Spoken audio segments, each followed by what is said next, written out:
Hey, y'all, welcome in to Go Fight Win, the show with all the high school football stories you love. On this episode, we'll speak with Ryan McGee, talented fella, works for ESPN, a writer, co-host on the SEC network at Marty and McGee, and he'll tell us about his time coming up covering high school sports, how it helped him in his career, and he'll also explain the difference between a Bulldog and a Devil Dog. Oh, yeah. We'll also catch up with the Coffeetown High School football Copperheads as Reptile Henderson and the gang start off the season with Copper Central, those dirty dogs. And we'll start everything off with a look around all the best, most absurd, and wildest high school football headlines I saw over the last few days. It's time for Go Fight Win. Buckle up. Tell you what, just give the ball to Donnie Tug and let that turkey run.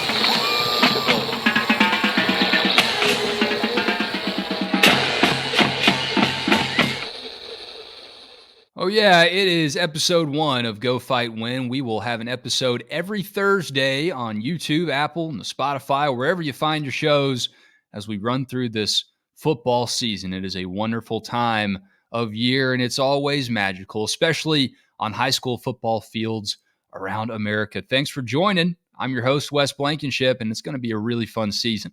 So the first story that pops off the page for me is a football game in Savannah, Georgia that got interrupted by a TikTok challenge. Benedictine Military School was taking on Jenkins, Roscoe Jenkins.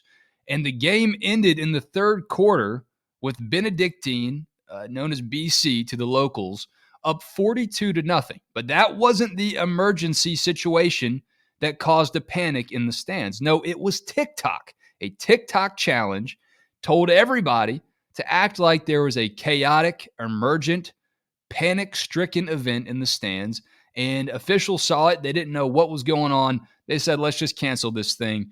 BC already has it in hand, 42-0. Here's my thing. What happened with TikTok? What happened to the app where you just fired up a phone, you leaned it up against a car tire in your driveway, and put on Soulja Boy and did some dance moves with your girlfriends? I'm not speaking from experience. That's just what I thought TikTok always was.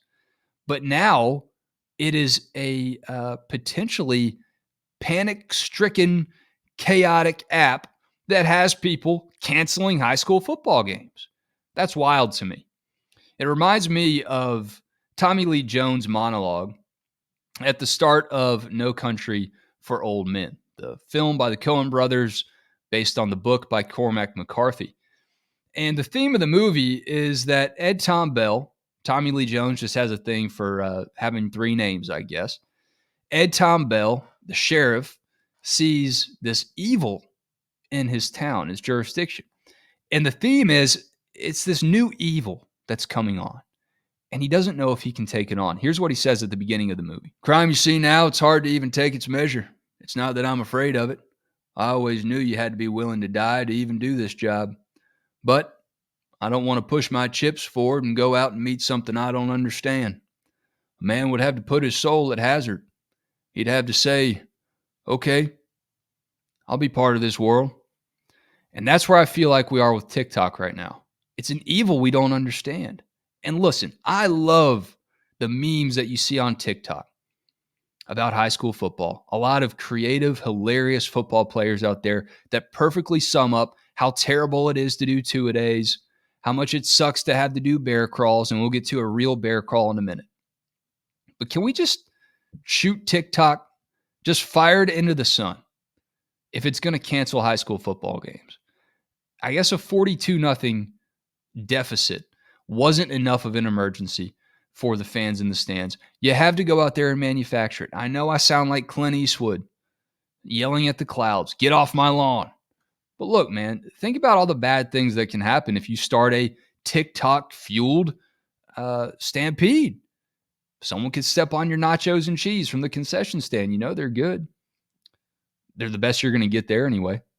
Or maybe someone could trample you. Let's tone it back, okay?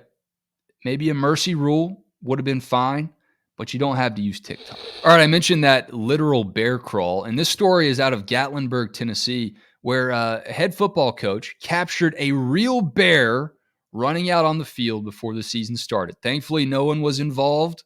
That would have been a real TikTok challenge to get behind. A bear is out here. Let's see how many people we can get to run away. That's what you want to do, is run away from the bear. But this coach in Gatlinburg, at Gatlinburg Pittman High, their mascot is not the Bears. That would have been too perfect. The Highlanders, all right? If anyone can take on a bear, it's a Highlander. So head coach Brad Wagner was on the home field right there in Gatlinburg, and he sees a bear running out on the field. It's not just me making things up in Coffeetown about boars running out on the field. This is a real thing, a real threat. A bear was out on the field. And Gatlinburg, up in the hills, a lot of bears. It's not too crazy to see one, but maybe the bear just wanted to take a stroll and see what he could find in the way of a good, entertaining football game. Coach Wagner said that the bear could definitely play on the defensive line. I think that would probably be against county stipulations, Coach. I think people would get hip to that pretty quickly. Probably difficult to get a helmet on a bear and suit him up. But you got to watch out for bears. Bears are getting bold, by the way. I saw a video this summer of a bear at the beach. You can see a bear anywhere, and they definitely want to show up at high school football games. I don't blame this bear. Just another day in the Smoky Mountains is what Brad Wagner said. #WeAreGP. You always got to get that hashtag in for the football team. We are Gatlinburg Pittman, the Highlanders. Watch out for bears. Now, this wasn't a headline per se. This was a tweet at the Go Coffeetown Twitter account, at Go Coffeetown. This comes from Ken Hendricks at KenDH. I asked for people to send in their wildest things they saw at high school football games or heard on the radio, and that invitation is always open to tweet at Go Coffeetown. You got a crazy radio call that sounds like it's from the Coffeetown universe, send it in. We'll play it on the show right here, and everyone will get to listen to it. It's not just me hosting this show. I'm not just a gatekeeper. Y'all are all part of this thing, and I want to hear what y'all are hearing out there. Y'all got the boots on the ground. All right, you see a bear, send it in. Don't get too close, but try to get me some video of it, and we'll show it right here on Go Fight Win. But Ken Hendricks says a Crawford County quarterback got thrown out of the game, flipped off the coaches and the crowd, and literally walked into the woods. This wasn't a metaphorical walk into the woods. This was a real escape. This Crawford County quarterback left the field and walked into the woods, and this was after he flipped off the coaches and the crowd. This wasn't just a bone he had to pick with his coaches. He had enough with the crowd too. And if you're that upset, the woods do seem like a pretty tempting place to go. The announcer, apparently, according to Ken here, says it was an impressive first game for the freshman. Look, if that's the measuring stick for your impressive freshman, you might need to start warming somebody else up in the bullpen. I'll just say that. I'm not sure what he did to get ejected, to get thrown out of the game. Not sure why he wouldn't have flipped off the refs too. Maybe he knew he was in the wrong. But the woods are not part of the field, son. This is not Canadian football. The field is not a mile long, and you can't just walk into the woods and expect it to still be part of the playing surface. You are out of bounds, man. You're gone. You're out of the game at that point in more ways than one. And I'll tell you this, that bear story, it's a lot different when a bear walks on the football field than when you walk onto the Bears football field, okay? That's his turf. That's his gridiron, okay? And now you're playing by his rules. There's no ejections there. Watch The Revenant, okay? A helmet, shoulder pads are not going to help you out. So you got to tread lightly. These Bears, they want to watch the football game, sure, but they do not want you in their game. They're playing tackle football, son, and they're tackling with their teeth. So I hope the Crawford County quarterback made it back. I'll try to track down a name, maybe talk to him if he'll allow it and see if he's all right. Maybe he's maybe the game was just a little tough for him as a freshman. It can be challenging. I get that. But you can't be walking in the woods, man. We got a game going on here. All right. Those were some entertaining stories. That's going to be the tone setter in each one of these episodes. So if y'all see a good story, please let me know at Wes_InShip on Twitter, Wes Blankenship, or at Go Coffeetown. Or you can go to gocoffeetown.com if it's a little bit lengthier story. I'm talking about real time. I'm talking about your glory days, the craziest things you saw happen when you played high school ball. There is a link that I'll put in this show's description for you to submit your own best high school football storylines. Coming up, high school football storyline you won't want to miss. Reptile Henderson and Coffeetown High School football are back, baby. Taking on Copper Central on the road. We'll see how it goes.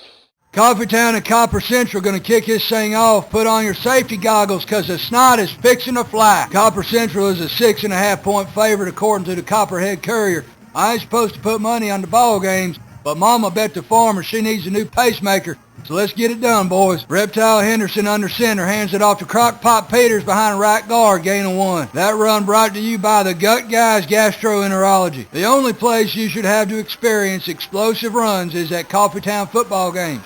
So call the Gut Guys for your free gut scan today. Second down, left guard this time, pick up 2. Come on, Crockpot. Third down now, nose of the ball on our own 6 or 8, and Copper Central eats up Reptile, puts him in the dirt before he can even hand the ball off. Man alive, we go to halftime trailing 7-0 and playing scared. Time now for our academic athlete, brought to you by Big Tire. Quarterback Reptile Henderson has a 4.0 working on his technical degree in motorsports. Same as his 40 time. He's the spark plug of our offense. Reptile put in new intakes and drive shafts in all the team buses, and now they're topping out near triple digits on a straight shot. The school district's making the team wear helmets and shoulder pads to and away from ball games. Even the bus driver and all the coaches got to wear protective headgear.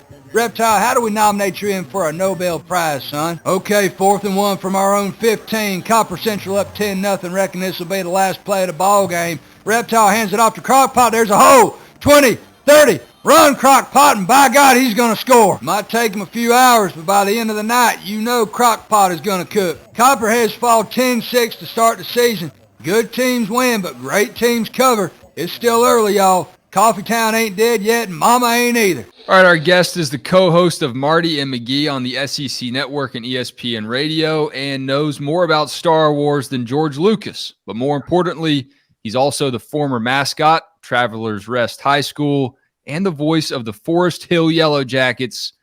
He is Ryan McGee. What's up, McGee? Brother, I'm doing great. Fall is getting here. It's I drove past a high school stadium just last night and looked like they were going through some two-a-days, which I don't think are legal anymore, but they were doing it anyway. But it just means that it's about time to get going. Yeah, I went and did a little project at a high school right up the road, and they didn't do two-a-days. They're practicing in the morning before school, which blew my mind. I could never fathom doing that. Well, my daughter right before school and then my loading daughter up on chicken biscuits and going to I class. Yeah, no, my daughter just graduated high school, and getting up super early is like their thing now. And when I was in high school, man, I was the guy that the parents had to kick the door, literally physically kick the door. Get up. And my daughter, they got student council meetings at like 5:30 in the morning. And, I think Chick-fil-A changed everything. Once Chick-fil-A started serving breakfast like at 6 a.m., it was just all a big excuse for them to go get a biscuit and then go to whatever. But, yeah, I would be puking up biscuits hard as I could go on August 15th, These chicken biscuits were from the Golden Pantry. Big friends of the show here. Been fueled by them for a while. A little Georgia chain. But wherever you get your biscuits, there's nothing like one after practice if you can get one or before school. McGee, I mentioned you went to Travelers Rest High School, okay? What's the deal with that name? What does it mean? Where does it go back to? It's the Devil Dogs. They actually just sent this to me not too long ago. It's the legend Chico Bolin, and Travelers Rest, the old high school where I went and the new high school where they go now, Chico Bolin Stadium Coach Bolin was he fought in like the Battle of the Bulge. Like he's a World War II veteran. Yeah, can I see And, that again? The yeah, mascot there. yeah. Look at this. What kind That was of like helmet is he wearing there? Yeah, I got a story about the design of this thing. So Okay. he was a Marine. Chico Bolin was, and so he fought in World War II, and it was in World War One, in this just awful battle in Europe that the Marines were called the Devil Dogs, like whatever's French for devil dog, like Teufel Dogis or whatever. And so Chico Bolin, when he finished with the Marines in World War II, they opened a new high school in Travelers Rest, South Carolina, just north of Greenville in the mountains. Hired Chico as the Coach Bolin as the coach and athletic director. We need a mascot. And Coach was like, well, I was just with the Marines and the Devil Dogs, and he used to give that speech all the time about how the Marines were called the Devil Dogs and the story behind it. And like now they play this incredible audio recording, like from some documentary for the team before every game about how the Devil Dogs name came about. But yeah, so it's they're not named for the snack cake, which I didn't even know about until I moved to the Northeast for a couple of years. They were named for these ridiculous Marines that fought, in World War I. When I started my local news career was in Macon, Georgia, and Robins Air Force Base is right down the road, and they had a Devil Dogs squadron, and we used to go and like do stories there, and it was incredible to meet those guys, and they gave me one of their coins. I wish I had it with me, but yeah, that's a really cool story. I bet he fired everybody up, man. Yeah, and honestly, I feel awful. I called him Chico. You don't call him Chico. He's Coach Bolin. Coach Bolin passed away several years ago, but when I was in high school, Coach Bolin had retired, but he came to every game. And he also was a track coach. I ran track, and so he'd come to all the track meets. And I didn't know who he was. I didn't grow up in Travelers Rest. I moved there, started my junior year of high school, and I had a pretty good run. I ran middle distance. I pretty good running 800 one day. And all of a sudden I look up and there's this guy standing there and he's giving me all this advice. I'm thinking, who's this old dude giving me all this advice? And people told me later that was Coach Bolin. But yeah, you didn't call him Chico. You called him Coach Bolin. But it was Chico Bolin Stadium. Yeah. And you talk about the Devil Dog design. So this is the design they still use. And this was designed by a guy named Mark Court. And Mark's little brother, Daniel Court, he was our quarterback. So Mark was a couple years ahead of us, and he designed this. He went on to a great career as a graphic designer, but this is still their logo. So yeah, clearly. I mean, look at that thing. Yeah, I mean you don't want to mess with him, right? No way. I mean, Georgia has that old dog mascot, and they kind of replaced it with like some new graphic design stuff. But putting a doughboy helmet on it, like he's fighting in the trenches. And he's got the spiked dog collar for sure. And the look on his face is like, the hell do you want? Like, you're like, why are you even out here right now? And the best part of it is, so our bitter rival, Travelers Rest, is Berea High School. And on Marty McGee, sometimes I'll start running down Berea. To this day, they're just the Bulldogs. Like no offense to Georgia out there, but they were just the regular old, whatever the Bulldogs. We were the Devil Dogs, and Devil Dogs just sounds better. And so that's way better. Yeah. Do you think the Bulldogs? What would you guess? High school mascots in the country. Bulldogs got to be the top 5, right? You probably got a lot of Cougars. You got a lot of Wildcats, Tigers. I mean, Bulldogs got to be up there, but I don't. It's got to be number 1. Dogs. I mean, I'm thinking about I went to 2 different high schools. I went to high school in Raleigh for 2 years, and I went to high school in Travelers Rest for my last 2 years.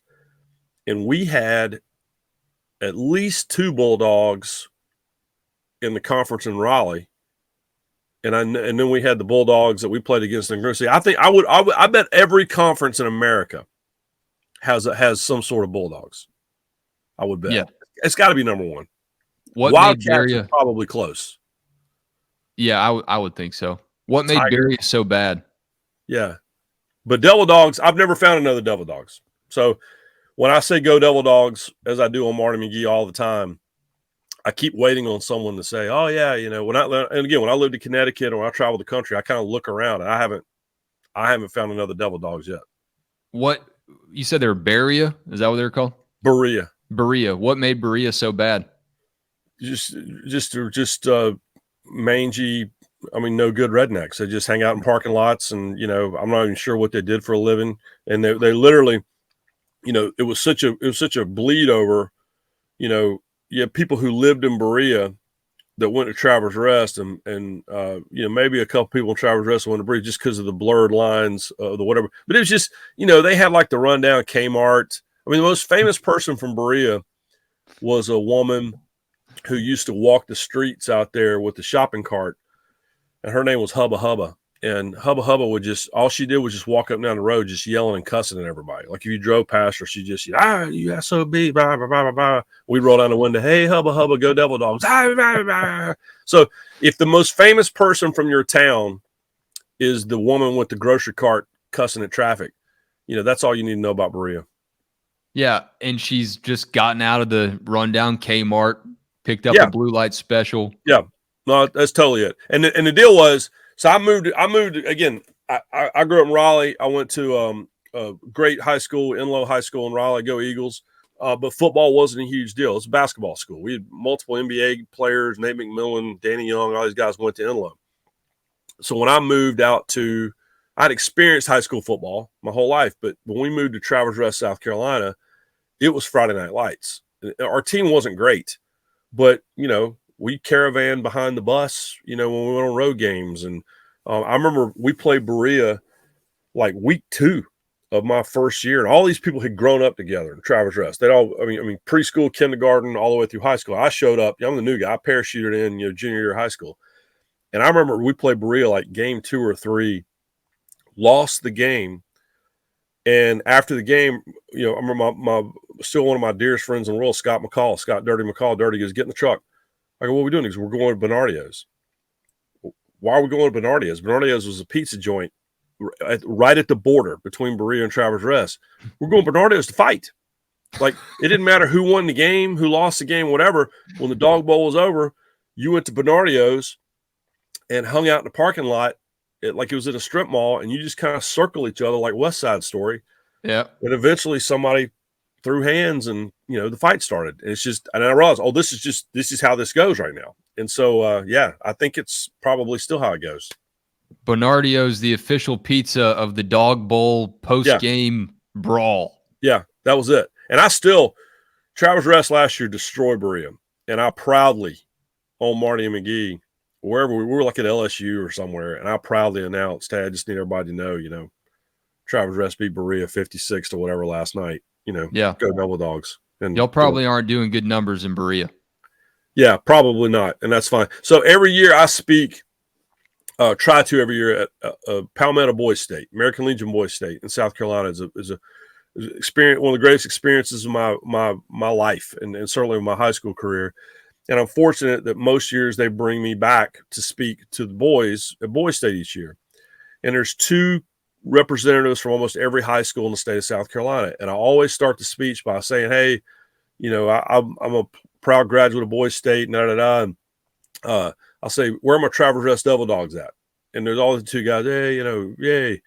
I'm like, go Devil Dogs. And I'll say, where are the guys from Berea? We got any guys from Berea? And they go, yeah. I go, oh, you 2 shut the hell up and sit there the rest of the time. I don't want to hear anything out of the rest of y'all, rest of the night. So it's still, I'm old, man, but I'm still Berea's Berea. You got to set the tone. Yeah. We kind of had the opposite with our rivals. Our school got split off, a huge school. For a while, it was the biggest high school in the country, I think, Collins Hill, and they split it off to Peachtree Ridge. And that's where Ironhead Hayward's kid was going to play football for Collins Hill. Yeah.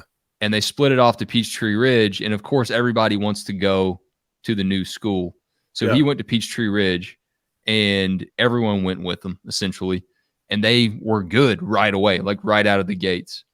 And it was a pretty wealthy area. I mean, not like super upper crust or anything, but we became the poor school. And my brother told me after I graduated that the insult for Peachtree Ridge when Collins Hill would play is the student section would shake Pop-Tarts in the student section because they said that was the only thing that Collins Hill could afford for breakfast. I'm like, first of all, Pop-Tarts are not a bad breakfast. Not at all. No, I may or may not have had a Pop-Tart about an hour ago. Yeah, exactly. Yeah. So, I mean, kind of opposite end of this of the spectrum. They didn't have a hubba or anything like that, but Yeah. it gets nasty, man. The high school rivalries, we had fights. I mean, of course we had fights, all that stuff. So yeah, there's nothing like that high school rival. So you ran track. Yep. Did you play any other sports? What was the team like? What was the track team like? Now, I was a runner, so and I had a lot of our coach, our track coach at Travelers Rest was the football coach, Jack Anderson, and Jack Anderson had played high school football for Chico Bolin back in the '60s, and then he played for Frank Howard at Clemson. He played a couple different positions at Clemson, was all ACC, led the ACC in punting like 2 years in a row. And Jack Anderson, I mean, to this day, he's the guy. Like no one's been a better athlete than Jack Anderson in the history of Travelers Rest High School. No one will be. They had their inaugural Hall of Fame class at Travelers Rest about 10 years ago, and Jack Anderson was the guy. And Coach Anderson, his hair has always been white. Like I swear, I think he was born, in the 50s with like a head of white hair. But Coach Anderson was the best athlete at our high school, even when he was the track coach. Like every now and then, just to remind everyone that he had played football at Clemson, was all ACC and all that stuff, he'd just get a football out and would punt it 90 yards. I mean, and the dude's in his like 40s, and it's just, but to this day, he's the guy. And so all the football players were on the track team with me because Coach Anderson was like, "You're on the track team," because he's keeping everyone in shape, right? And so yeah, all those guys were my guys, and it was our track team was really good. And what was odd was, because Coach Anderson was a Clemson guy, we're going to run whatever offense Clemson's running. And just for folks know, Travelers Rest High School, I mean, as a crow flies, is nothing from Clemson. I mean, it take you 40 minutes to drive down there, if that. And so the fact that he'd been a grad assistant, an assistant coach, and a player at Clemson just added to the lore of Coach Anderson. But because he was a Clemson guy, whatever offense Clemson was running, that's what Travelers Rest was going to run. And so we had athletes built for like the run and shoot. Like we should have been slinging it, but we were running the wishbone, because by God, that's what Danny Ford was doing. And that's how that was going to go. We didn't have the personnel for it. Daniel Court, DC, had an arm. We had all these guys that ran when we were on the track team, won the conference, all these sprinters. I mean, we should have been the Houston Astros or the Houston Oilers. And instead of the Houston Oilers, we were, we tried to be the Clemson Tigers. So that didn't go too well, I guess. No, our teams were okay. We had our moments, but it was not a great team. But they're fun to watch, and there was something beautiful about the suffering, right? When the team's struggling, what you don't want to be is like 5-5. To me, either win 10 games or win 2 games, because the stories seem to be better on the extremes. Yeah, and your friends are showing up regardless. Yeah, I was there. Yeah. Dude, you're talking to the class of superlatives. I voted most school spirit because I never missed a game. And also, all right, so you were a mascot, and it elevated you to a very successful career as an intern for the Asheville Tourist. Yeah, I got your book. All right. Oh, I know you're gonna, sir. I appreciate that. The circus of baseball, but tell me about this mascot story. I can't remember who it was the Travelers Rest Devil Dog mascot, but they got hurt. And so hold on. How'd they get hurt? It was a non-mascot related accident. Okay. I believe it was a farm related accident. And I'm trying to remember exactly what happened. All I know is that it's like Friday morning, and we got a huge home game, and everybody's panicking a little bit, like, who's going to be the mascot? And I'm like, well, I'll do it. And I always just, I'm just like, whatever. I was the guy I'm the new guy. I'm willing to do whatever anyway. And so I also figured out really quickly that if you were the mascot, you like hung out with the cheerleaders, right? And you travel with the cheerleaders. And you mentioned that book. I opened the book with me unsuccessfully trying to get this cheerleader from my high school, and she knows who she is, to go out with me. I think me dressing up as the Devil Dog was part of one of my many unsuccessful ploys. Oh, so it didn't help. You couldn't leverage the Devil Dog into the date. Yeah, but I did leverage it into, being part of dance routines, and I'm on the, we didn't know male mascots. It's just me or male cheerleaders. It's just me and them, right? And so yeah, but I put that thing on, and it was a padded, just football uniform, and with kind of chintzy paws, that you wore, but it had the big, like, paper mache, head that was modeled after my boy Mark Court's, design. Yeah. And what I realized very quickly was whoever had worn it, not just the week before, but in the years before, had never wiped that thing out. And so it smelled awful, but it was a hit, dude. I mean, I remember I went up in the stands, and I'm a big, you mentioned I'm a big minor league baseball guy. So Max Patkin, and, if you went to any minor league game and you saw the great major league mascots and go up in the stands and dance, I did all that stuff. I had a whole comedy routine I did, and have a picture in the paper, the Traverse Rest Mountain Monitor, right? I mean, it was a big deal. And so at home, it was great. But the next week we went to Easley, South Carolina, and that didn't go so great. And I remember I got dressed in the parking lot right next to my buddy Dirty's truck. And as we're walking from his truck to the stadium, I start hearing this bang, bang, bang. And I realized people were throwing rocks at the Devil Dog. And the rocks are hitting, the outer edges of this helmet, this paper mache plastic helmet, whatever, or, probably 12 inches off my ears. And these rocks are just hitting this thing. And then finally one hit me right square in the middle of the back. And I hear Dirty go, "Oh, damn, man, we got to go." And it's like you see, when people are shooting at some head of state, over in, some third world country. Yeah, and Dirty the guys cover him up and then run him into the building. You. Yeah, that's what happened.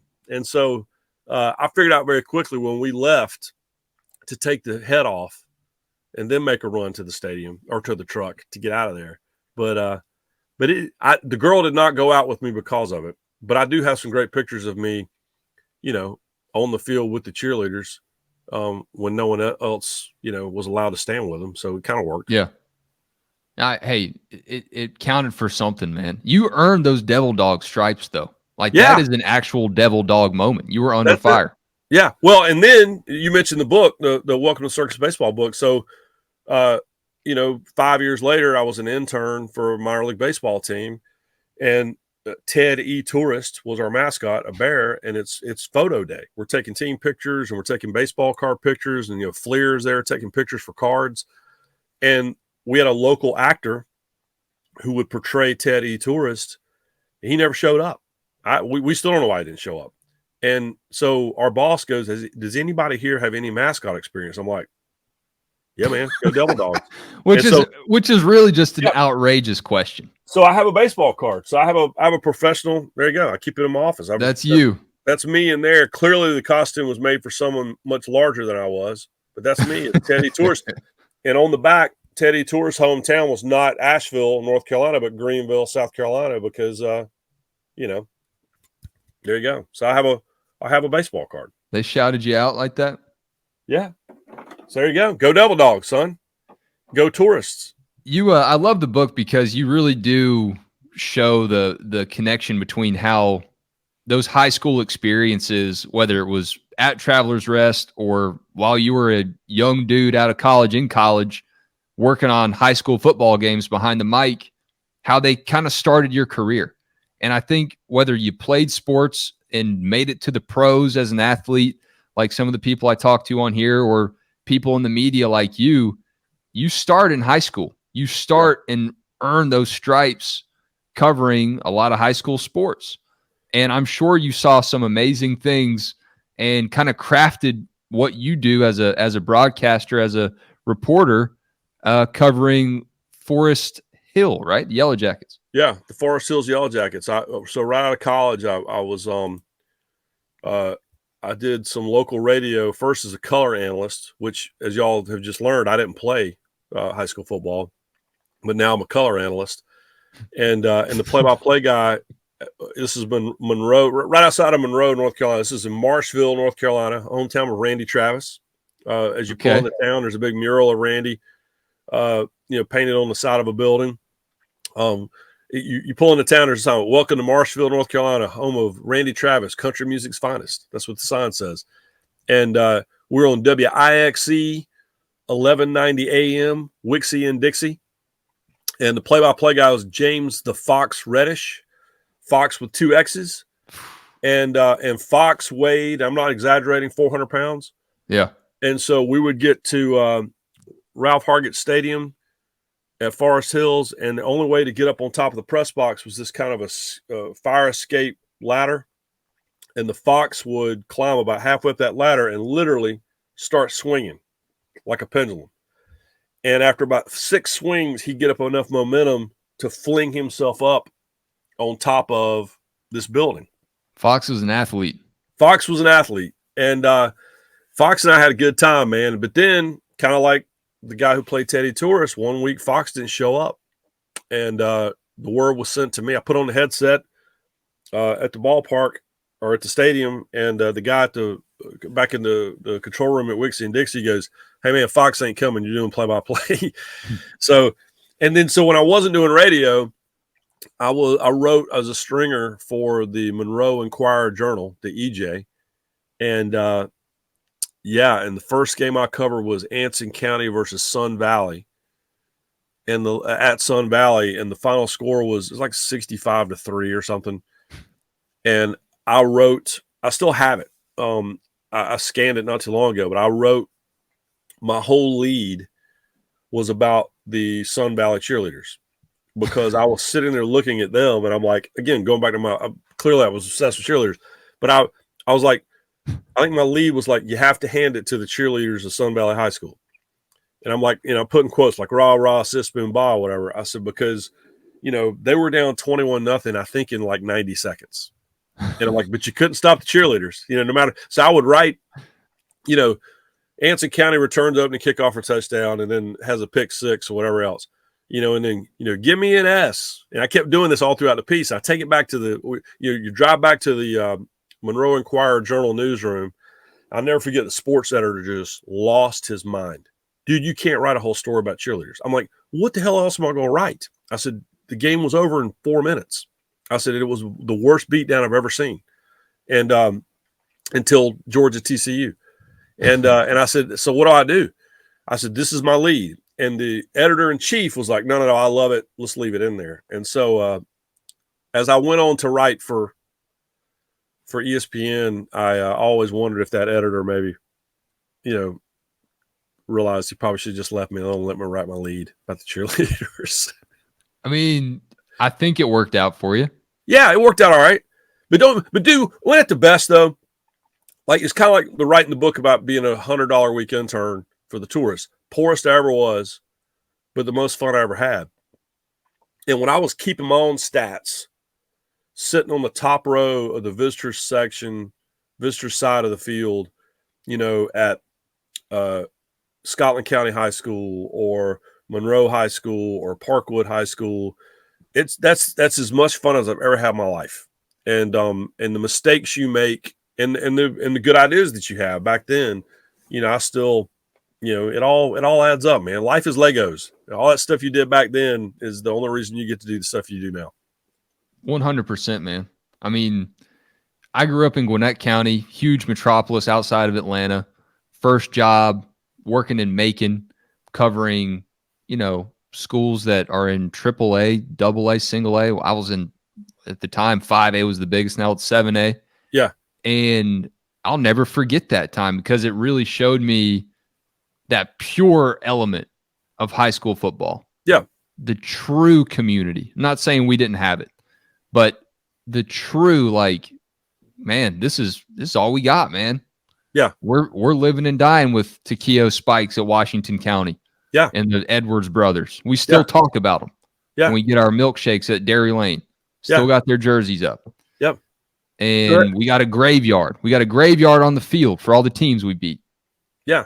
It's real. No, it's real. And it's and I tell you one of the greatest lessons I learned in my career and I talk about this all the time when I'm talking to like college classes or talking to people that want to get into the business, is a lesson I learned doing the Forest Hills homecoming game that fall for Wixie and Dixie. And I had prepared all these notes for the halftime show. And we're going to do scores from around the conference. And I had written out I'd done this whole preview of the college football slate coming up on Saturday. And then I had written a whole preview for the Carolina Panthers game on Sunday. So I got 20 minutes and I am loaded up. And we come back from break and I'm like, welcome back to, Ralph Hargett Stadium, Forest Hills High School. The score is so-and-so and the Yellow Jackets lead. I'm like, let's talk about Saturday and, college football. And I start going through this whole thing. And then I get into my Panthers thing. And the way it worked and the way it still works is you're dialed into like the phone line. And so only when you're in a commercial break can the board operator at the radio station talk to you without everyone hearing him over the broadcast. And I mean, I am going into great detail, man, about how, Stephen Davis is going to do this for the Panthers on Sunday and, whatever, so and so. And right on the air, the board op back at the station goes, "Hey, Ryan, it's time to take a commercial break." Like interrupted me on the air. I go, "Okay, well, you know what, folks? We'll be back. When we come back, I'm going to continue my preview, the Panthers and the Saints or whatever." We go to commercial break and he goes, "What the hell are you doing?" And I'm like, I'm breaking it down, man. He goes, no, shut up. He goes, "My phone lines at this radio station are completely crashed with all the angry people wanting you to tell them what is happening on the field." I go, "Nothing's happening on the field." He goes, "Homecoming is happening on the field." He goes, "That's what they want to know about." He goes, "I got grandma stuck at home wanting to know what their granddaughter is wearing on the field right now." He goes, "So damn it, talk about homecoming." We come back from break, and dude, I was like Grantland Rice. I'm like, "Folks, you won't believe, the pink chiffon dress that, that Laverne so-and-so is wearing, but what I learned that day though was know your audience, right? Who are you writing to? Who are you speaking to? Who are you broadcasting for? Because my audience did not care about the Panthers and the Saints, and they certainly didn't care about, USC, UCLA. They wanted to know who the hell the homecoming queen was. And so I have lived with that lesson echoing in my head, since the fall of 1994. It's powerful. You don't forget those, man. I got that lesson when I got a letter from a prisoner in Macon telling me that I needed to have NASCAR lead my sportscast. I said, all right, Sunday, NASCAR needs to lead. Know your audience. For real. No one cares about the Falcons. Yeah. Where can people find more Ryan McGee? ESPN, man, wherever, any platform they give me, but primarily ESPN.com. We're getting all of our, you talking about NASCAR, this is the 75th anniversary of NASCAR. I started just a couple weeks ago. Now I'm doing all these top 5 lists through the rest of the season until we hit 75 things. So, top 5 greatest races, top 5 greatest drivers, top 5 toughest drivers, top 5 ugliest cars. I mean, I got a bunch of stuff coming. And then, and this time, I'm working on college football preview stuff, man. Marty McGee, we're back in the studio on Saturday mornings, and we'll be hitting the road Labor Day weekend, going to Nashville for the rematch of the 1990 Sugar Bowl, Tennessee and Virginia. Yep, there's a lot of bad blood still boiling over from that one. There is for me. So it's I'm going to be telling. I start dating myself when I tell these stories, but I'm going to tell them anyway. So yeah, the phone's still ringing. So y'all keep reading. McGee, thank you so much, man. Appreciated the stories. Good luck this football season. Talk to you soon. Go Devil Dogs. Death to Berea. Appreciate Ryan McGee stopping by. There's a lot more where that came from this season right here on Go Fight Win. A lot of entertaining, interesting, and absurd conversations about high school football as the season goes on. Hit like and subscribe wherever you're watching or listening to this show. Help us grow it. And if you want to be a part of the team, support us, and that's me, head on over to GoCoffeetown.com. Get yourself a hat, t-shirt, coffee mug, whatever you want to do to be a part of the Coffeetown Nation. It's going to be a fun football season, y'all. I'm excited for this show. I'm excited you're a part of it. We'll catch you next week right here on Go Fight Win, dropping every Thursday on every platform other than a ham radio. See ya.